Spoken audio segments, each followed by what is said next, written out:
Tonight, the president threatens to invoke the Insurrection Act once again amid escalating tension in Minneapolis. Inside the uprising in Iran, will it lead to regime change? We meet a Republican candidate for Illinois Senate.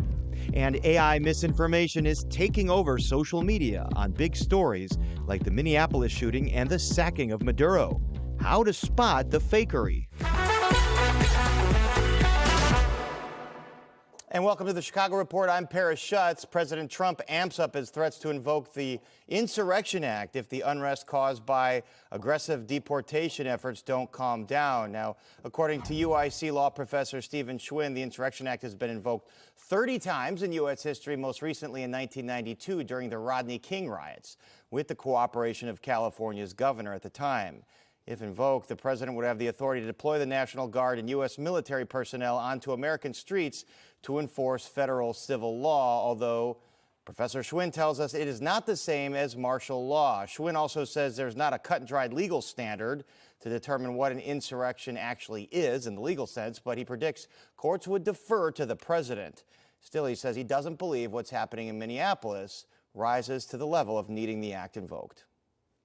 The courts are going to defer heavily to the judgment of the president in this regard, but based on everything that I've seen coming out of Minneapolis and Minnesota more generally, there's no call for invoking the Insurrection Act here. The triggers just are not implicated. There's no rebellion, there's no insurrection, there's nothing even close to that.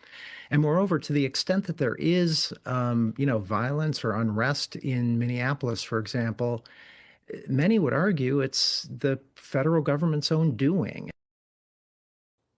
And back on the home front, Indiana lawmakers are making their move in the sweepstakes to build a new Chicago Bears stadium. They've unveiled legislation creating what's called the Northwest Indiana Stadium Authority. It's a public body that would act as the de facto owner of any new Bears stadium. And according to the Indiana Business Journal, the authority would have 3 members, and it would issue bonds to buy land and finance construction. That's a major difference from the proposal here in Illinois and Arlington Heights, where the Bears would foot the bill for the entire stadium.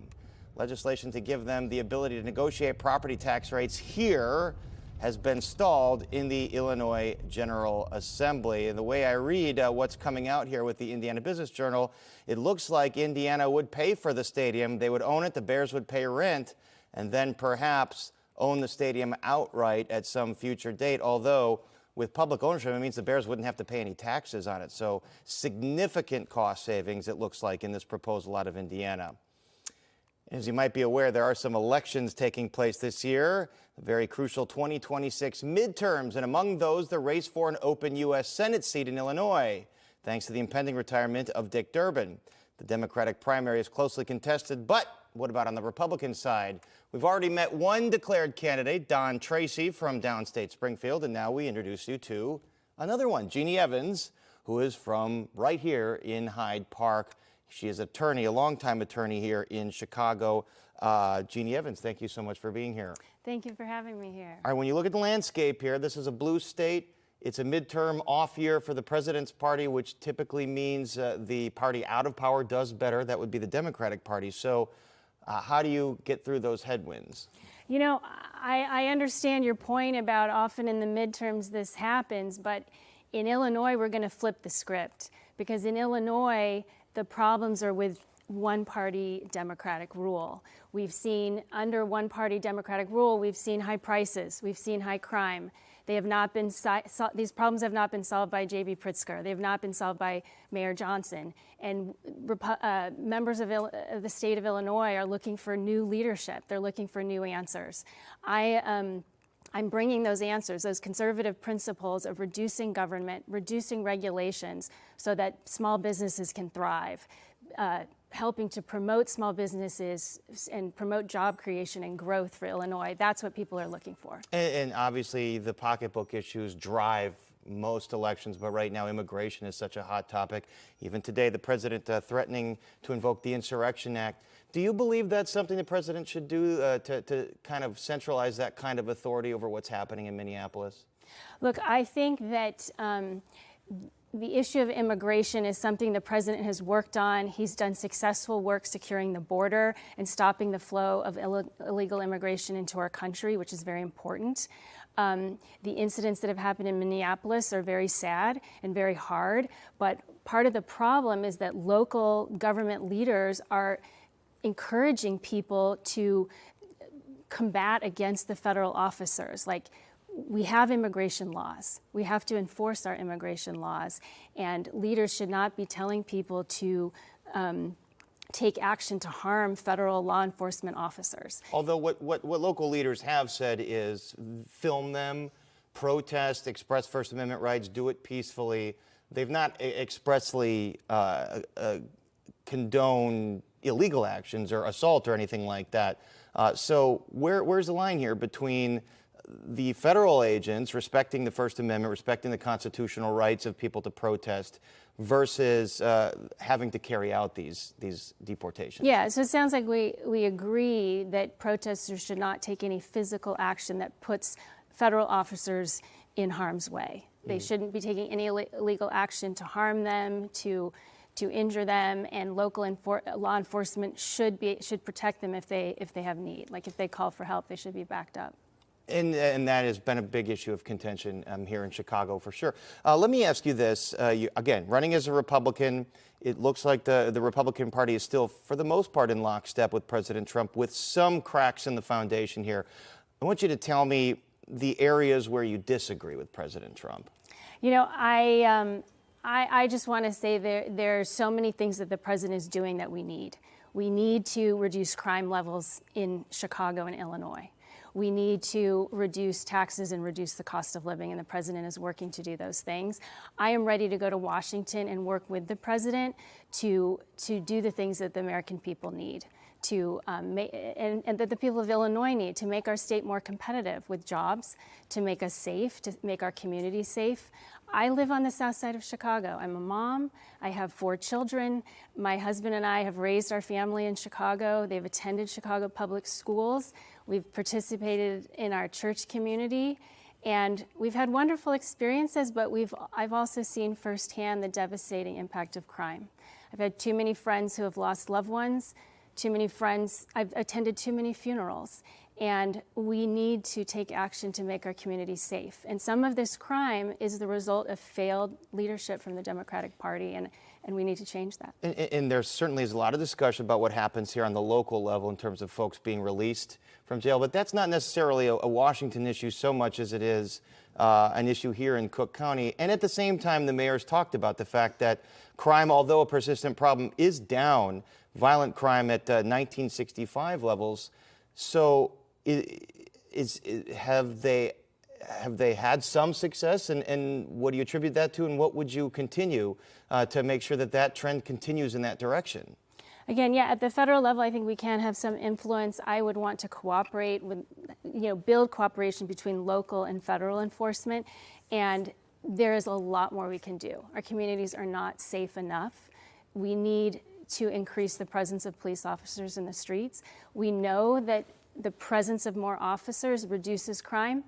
Even if arrests don't go down, just the presence reduces crime. And so that's something that we can do to make our community safe. And the people in my neighborhood, in the south side of Chicago, deserve that. All right, Jeannie Evans running for Senate. Yeah, United States Senate here in the state of Illinois as a Republican, going up against Don Tracy in the GOP primary. We know on the Democratic side there are some hotly, there are many contestants, 3 top-tier candidates seeking that nomination. So it's going to be a slugfest. Thanks for being here. Thank you so much for having me. You bet. And let's move over to the international front. President Trump has backed off threats to send the military into Iran amid violent uprisings, where reports say the Iranian regime could be responsible for tens of thousands of deaths. So how far can this uprising go? Joining us now is Chicago constitutional law scholar and legal analyst and Iranian native, Pegah Bani-Hashemi. Thank you so much for being with us. We appreciate you being able to talk to us. What is the latest you're hearing from the ground? As we know, there's been blackouts, internet blackouts. It's hard to get information. Have you heard anything? Thank you so much for having me. As you mentioned that, unfortunately, we don't know very much exactly what's going on in Iran. As today is I think the 7 or 8 days that we don't know exactly what's going on inside the Iran due to shut down the internet. So we have very rare information that we received from via some media sources. That they can fact check it, and then we can see basically, of course, the protest and demonstration is a little bit gets less busy, I can say, and the other things that is still is very devastating. The number of the people that basically killed by the regime, and still is a very massive effect on each of us heart and mind. And I suppose today it was kind of the other day that basically regime of Iran has a speech in UN Council, and then also United States has the speech front of them as well. And I listened to that speech, and it was kind of heartbroken again how that man, the representative of the Islamic regime, basically sit there and talk about what was going on inside the Iran, which is in next part I can explain more, but or maybe now basically he believed that many people killed by the terrorists, by the agent of many other countries, foreign countries. And he said that today many families are really sad, and they are devastated by lost the family members, and that's the true. But the problem is the person who represents the regime was killing the people in the street. So it was a little bit weird moment for me. So certainly hard to get accurate information, but we do know reports of potentially tens of thousands of folks either harmed or killed by the regime. President Trump is backing off his threats to send in the U.S. military, saying that the regime has promised to put a halt to some of this unrest right now. But do you believe that? Do you believe that that's actually going to happen? No, I don't believe that, actually, unfortunately. I know judiciary very well. I know Iranian judiciary very well. And unfortunately, something that is really makes me so worry and have a big fear about the future is actually, I think, after we saw lots of blood on a street, we're going to see lots of execution in the future, unfortunately. I do believe that because Mr. Ejei, at the head of the judiciary in Iran, basically he asked to have very fast process for all protesters that they arrested in Iran, and even he asked to basically do it like a 1 day criminal procedure due to them, and get the case done. And at the end, a few people came out with death penalty order, and we saw it before in regime of Iran. At that time, it wasn't like today. Many information came out, but in the 80s and 90s in Iran, we had a mass execution that has happened to many citizens or many political prisoners. These days, I'm really scared of this situation. And when you think about the protesters in Iran, do they welcome the idea of U.S. intervention, or could that complicate the situation more? Excuse me, you cut off for a second. Do they what? I'm sorry. So do you think protesters welcome U.S. involvement, or could that complicate the situation more? Let me be analyst here more than to get a side. I can say we have many people that they do believe that to have a foreign country do something or do support the people might be has a kind of like a disadvantage for the future, that maybe we Iranian people will lose the independence in the future.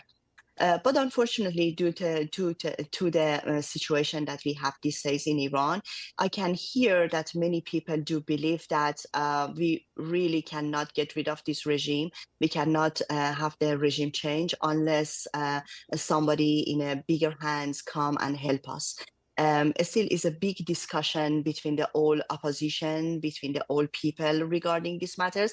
I can say even I can hear this argue between the families that is happening a lot. Many young generation exactly do believe that, for example, 47 years to have the dictatorship, is that enough? And we really need to do something because we don't have an arm, we don't have gun. So, and then every time when something happened, IRIG coming out and killed a lots of people. And the people who doesn't kill and they just arrested, then they are going to be lying in execution. So therefore, they believe that might be the foreign helping country could be helpful for this situation. But I think maybe older generation, they are coming back and they are saying we don't have a very good experience regarding these matters in a past history, and whatever would be going to be happen, it should be going to happen inside the country. And again, the other question is, during the last 2 decades, basically, Ayatollah Khamenei doctrine, it was look like to make a week on each potential opposition leader that could be exist inside the country. So therefore, these days, for example, we don't know where is the Narges Mohammadi right now. Narges Mohammadi, it was the last Nobel Peace Prize winner that she arrested 3 weeks ago, 4 weeks ago in Mashhad during the human rights lawyer funeral, and still we don't know where is she. And with her, like I can say, 50 other people arrested at that funeral, that they were kind of like a potential activists, advocates, civil activists, that they all arrested, and we don't know even where they are. That's a potential opposition regime. You wrote a column asking the question, how far can this uprising go? How far do you think it can go? Right now, I think it's very difficult days, and I do believe that it's kind of we're going to have very difficult days in front of the all Iranian. I was in Iran in a previous movement when it happened, like green movements. After green movements didn't go through the success process, the society goes to anger, goes to rage, and then goes to have depression for a while, because they do believe that whatever we did, it didn't affect, and the result is just we lost a life, we lost a people life, and it's a very sad. Let me, for example, bring you an example. In one of the case, we don't even have enough information yet, so I'm scared the day that I wake up and see the real videos released after the internet coming back, but just with a drop by drop information that we receive. For example, the parents with the children went to the demonstration and they are all killed by the regime. I mean, the whole family just killed a few days ago. So how this society can tolerance with this situation, how the society going to deal with this situation, that would be very difficult, I suppose. That's going to be very difficult to sort out. Okay, Pegah Baniashemi from the University of Chicago, thanks for joining us. Thank you so much for having me. And when we come back, AI deepfakes, they're taking over the news. So how can news consumers tell the difference? When we come back.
So right after the killing of Minneapolis resident Renee Good, images of the ICE agent involved surfaced and spread like wildfire across social media.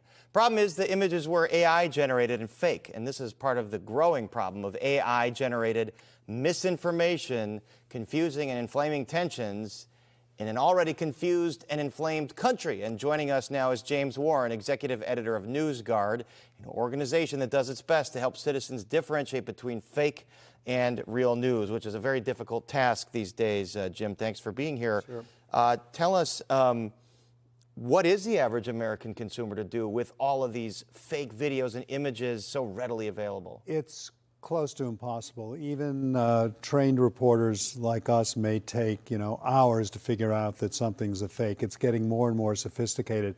I did a piece for the Tribune last week and was talking to my old colleague Pete Souza, who was the White House photographer, only guy in history for two presidents, President Reagan and President Obama. And he said it's gotten to the point now that he has a difficult time.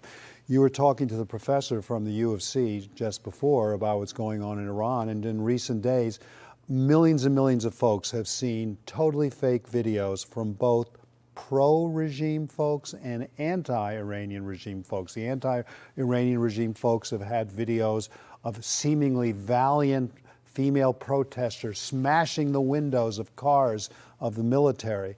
There have been some conservative pro-Trump anti-regime folks who've concocted videos of protesters changing street signs in Tehran and putting up streets that say have Trump's name on it. So they're saying they so love America, they're now changing the street signs to have Trump stuff. And then on the other side, you have the claim of giant pro-regime demonstrations taking place against those same protesters. And we found they've all been fake. Millions and millions of folks all over the world have seen them.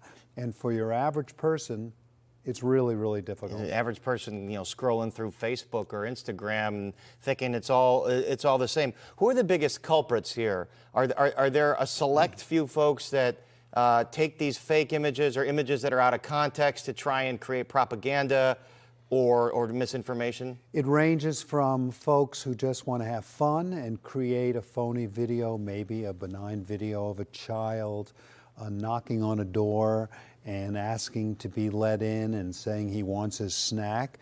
It can go from that to Vladimir Putin turning out fake videos, his people turning out fake videos, attacking our company, NewsGuard, and having video of me and superimposed on my image and my talking are totally anti-Semitic comments about, of all people, the German chancellor, as part of some bizarre conspiracy theory of us being in league with some weird forces. So it goes from the benign to the political, domestic politics. You want to embarrass somebody you're running against in a race, to things that are really gotten very, very malicious and have potential international consequence. And speaking of malicious and that has consequences, you put up an example on the NewsGuard website of the moments after the Renee Good shooting. Right. And let's take a look at some of those images.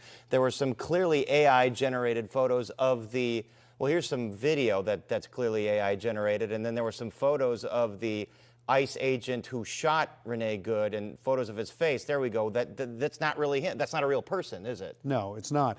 And there are tricks of the trade that you can figure things out. For instance, Sora, S-O-R-A, is a new device created by OpenAI, which we more familiarly know as ChatGPT. Right. And Sora has put a watermark of basically a cartoonish cloud, in the same way that the Treasury Department puts watermarks on our bills to try to prevent counterfeiting. So Sora puts these on to tell you, well, this is fake. This is not real. But those don't have that, do they? But increasingly, bad actors are able to sort of hide those watermarks. And your regular person wouldn't know what I just told you is true to begin with about watermarks. Right. So it's difficult. So this can be very dangerous. Someone who that's not a real person, and people are very angry, obviously, at that. Let's take a look at another one, Maduro, the capture of Nicolas Maduro. All kinds of fake videos went out about this to supposedly showed the capture. That wasn't real, but there you go. So these are fake and out of context here. Yeah, totally. There's one which has him in pajamas, which was meant to be, quite demeaning. I think that might be the one. And then you've got 2 rows of windows there as if that was a regular airplane. He was not on a regular airplane initially. He was on a helicopter that went to an aircraft carrier. So there are lots of things that a reporter could have figured out early, but for the average person, I'm not sure. And even someone, for instance, wanting to create a fake newscast with Schutz, the regular viewer might not be able to tell. How do we know that this is real right now? I promise you, everybody, this is real. Well, one of the reasons, one of the things is we're in a professional studio, professional mics, right? And the audio, you're not going to be hearing any kind of weird reverberation as the two of us talk. With AI, you may often. But how many people know that? I didn't know that. I mean, and I think you did some experiments concocting some fake newscasts. So sounds like the solution here has to be a policy one, because the regular consumer is not going to be able, okay, so here's some more fakes. This is a fake newscast that you cooked up. So not a real news anchor there. It's hard to tell. Right. And if you listen, the voice would be a little bit off, would be going too fast. If you look really, really closely at things like skin tone, if you look at the background of the image, something may be off. But again, that would entail spending a long time staring at that image. All right, so 30 seconds here. Policy. What needs to happen on the policy front? I'm not sure that this is going to be addressed by policy. You could have some new rules of the road when it comes to the major platforms like Meta, who are, one can't underscore enough how guilty they are in all of this, of allowing their platforms They don't care to be used. as long as it helps make them money and keeps people on they don't their care. platform. So I'm not sure you can legislate their the inability that they might have to post phony videos. It's just not going to happen. All right, Jim Warren, great work. NewsGuard, we'll have to have you back and continue to go through this. Thank you for spending your time with us here at this real newscast. Everything here is natural and real. Have a great evening, everybody, and go Bears.